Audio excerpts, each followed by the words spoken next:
محمد رسول اللہ کہ اللہ دیکھ رہا ہے، ہاں کوئی کیمرہ نہیں پہنچتا جہاں سکوٹ اللہ دور ہو جائے گی کہ میرا اللہ مجھے دیکھ رہا ہے، میرا اللہ مجھے ملاحظہ کر رہا ہے، میں اس کی نظروں سے اس کی نگاہوں سے پوشیدہ نہیں۔ تو یہ عقیدہ ماہ سیام میں ہمیں نصیب ہوتا ہے۔ اور اگر ہم نے ماہ سیام کے دامن سے یہ سب کچھ نہیں سیکھا اور پورا مہینہ بھوک کاٹی، پیاس کاٹی اور مہینہ گزار دیا، اور عید کے دن وہیں کھڑے تھے جو ہم 29 شعبان کو جہاں کھڑے تھے، تو پھر ہم نے رمضان کی برکت کیا پائی؟ میرے حضور نے منبر کی تینوں سیڑھیوں پہ قدم رکھتے ہوئے آمین آمین پکارا تھا، تو صحابہ نے پوچھا حضور یہ عجیب ماجرا ہم نے دیکھا ہے، کوئی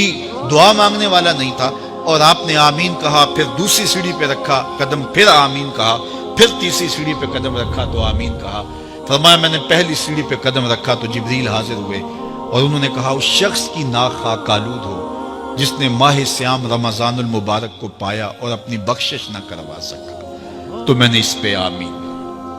کہ ماہ سیام ملے، رحمتوں کی برکھا برستی ہو، جنت کے 8 دروازے کھلے ہو، جہنم کے در بند کر دیے گئے ہوں،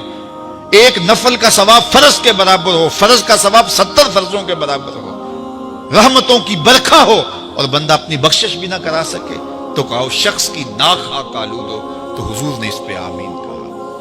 تو اتنے پیارے موسم کو جو ضائع کر دے، ایسی حسین رت کو جو ضائع کر دے، اس کے لیے وعید بھی کتنی سخت ہے۔ کہا دوسری سیڑھی پہ قدم رکھا تو جبریل آئے اور کہا اس شخص کی ناک خاک آلود ہو جو والدین کو بڑھاپے میں پائے اور خدمت کر کے جنتی نہ ہو سکے۔ منبر کی تیسری سیڑھی پہ قدم رکھا تو جبریل آئے، انہوں نے کہا اس شخص کی ناک خاک آلود ہو جس کے سامنے آپ کا ذکر کیا جائے اور وہ آپ پہ درود نہ پڑے۔ اللہ اکبر، رسول رحمت کا نام آئے تو درود و سلام پیش کرو، ان کا ذکر آئے تو تمہاری روحیں بھی درود پڑھیں، تمہاری زبانیں بھی درود پڑھیں۔ اللہم صلی علی سیدنا و مولانا محمد